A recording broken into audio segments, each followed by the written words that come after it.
Eto mga sangkay, tingnan po natin kung papaano pinalayas itong mga DDS na bigla pong lumusob doon sa rally ng INC. Aba, mga sangkay, tinaboy po sila ng Iglesia ni Cristo.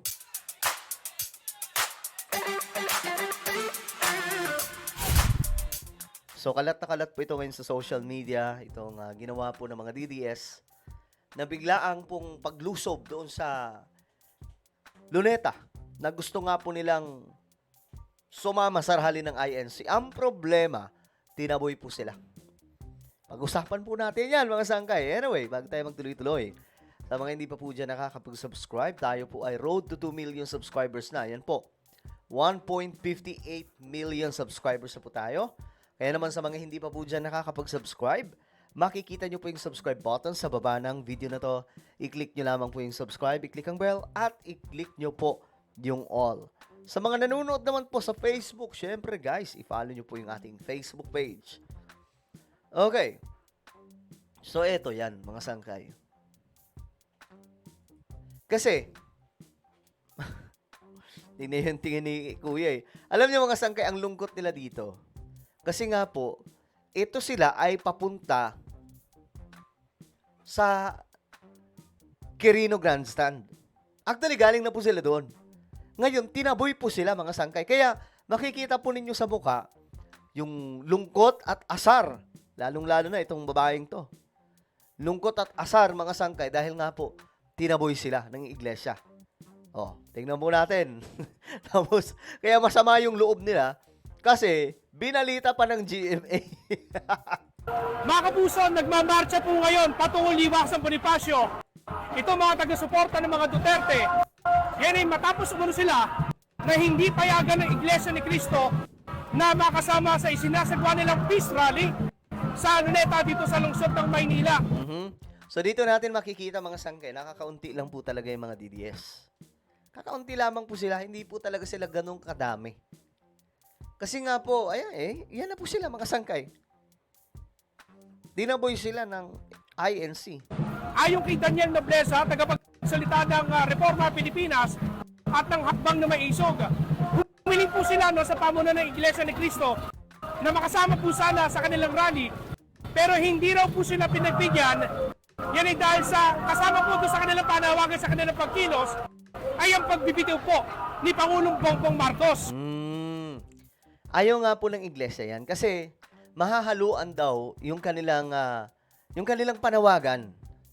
Mahahaluan mga sangkay yung kumbaga ayon sa kanila, pure intention nila na maging transparent daw po itong pamahalaan pagdating po dito sa mga kurap at gusto nilang may mapanagot.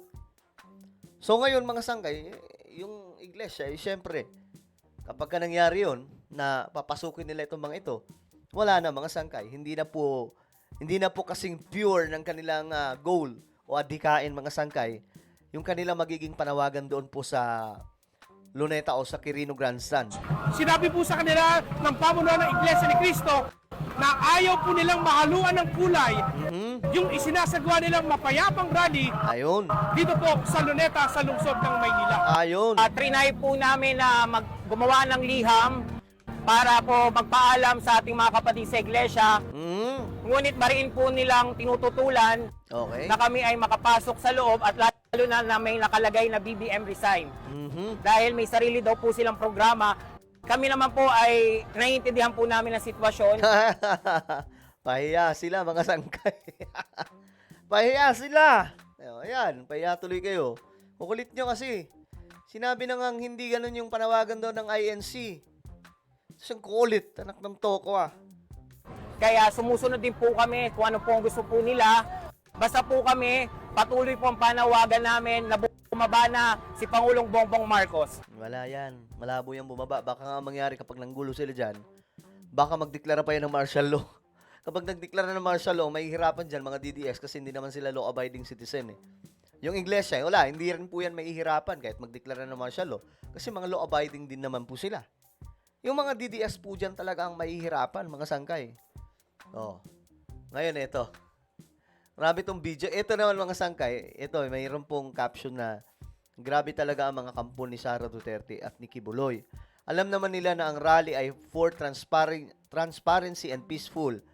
Tapos makikita mong may dalang placards na BBM resign. According to Jeffrey Celis, ayaw daw ng organizer ng rally ang mga dala nilang banner pero go pa rin sila ng go. Ito, panoorin natin kung paano sila pinalayas mga sangkay.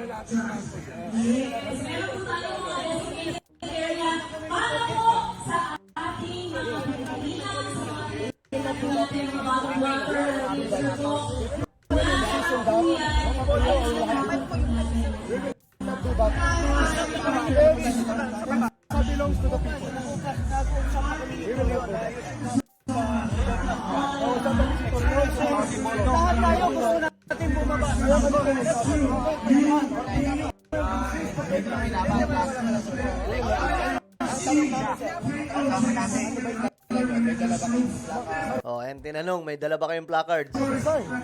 Oh, ayun, sabi ni Celis, BBM resign. Yan ang panawagan daw ng taong bayan. Dinami pa tayong lahat, anak ng toko. Panawagan yan ng mga DDS. Di panawagan namin. Kasi kami, hindi namin papag-resignin si BBM. Kung po pwede nga lang, patagalin pa siya dyan eh. Kasi nga po, yan po yung magiging gamot sa mga kurap ngayon. Sa kurap na gobyerno, ang gamot po dito mga sangkay ay si Bongbong Marcos. Wala naman po presidente na kagawa niyan eh. Yung tipong magalampag mga sangkay ng mga kurap, si BBM yun. Yung nagsiwalat, si BBM yun. Wala naman pong, nagawa ba yan ni PRRD noon? Hindi.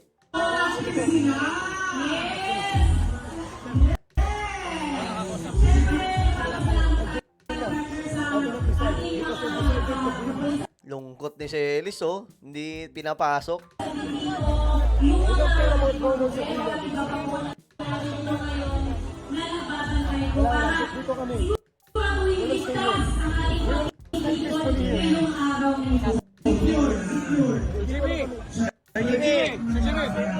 Anong resolution? Ang resolusyon, ang EDSA belongs to the people. Ano sabi nila? Para sila sa buhay nila. Okay, pahiya sila mga sangkay. Ang kukulit nyo kasi. Sinabi ng hindi para yan sa BBM resign yung rally ng mga kapatid natin INC. Ang kukulit talaga. Diyos mio marimar. O ito mga sangkay. Trinay po namin na gumawa ng liham para po magpaalam sa ating mga kapatid sa iglesia. Ngunit pa rin po nilang tinututulan. O wala, mga sangkay. Sablay po talaga. Magbasa nga po tayo ng komento. Ito. Baka may mga komento.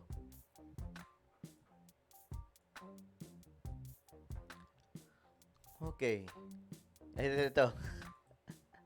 Ang kukulit kasi talaga. Akala nila pwede nilang i-hijack.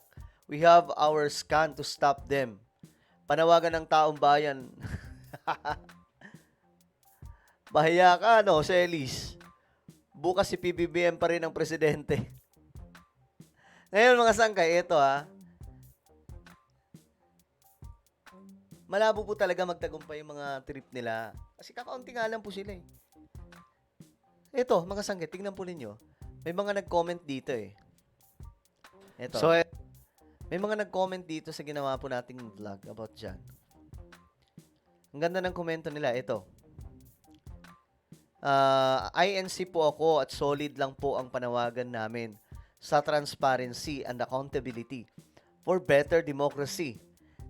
Nakikiisa po kami sa panawagan ng Pangulo na labanan ng korupsyon. Oh, you see? Guys? INC ako, please. Ang mga magnanakaw lang, please, ang pababain. Mag-snake, hindi si PBBM kasi mabait.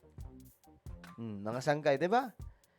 Mga INC, alam nila yung kanilang ginagawa eh. Pero itong mga DDS, yun po yung may problema. Gusto nila na ang INC magwala, guluhin ang taong bayan, guluhin ang gobyerno. Yun pang gusto ng mga DDS. So iba po yung hangarin nila eh.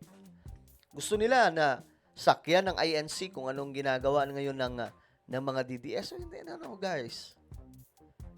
Kahit pa paano mga sangkay ang INC, mayroon pong prinsipyo. Ngayon, mga sangkay, eh di pahiya sila.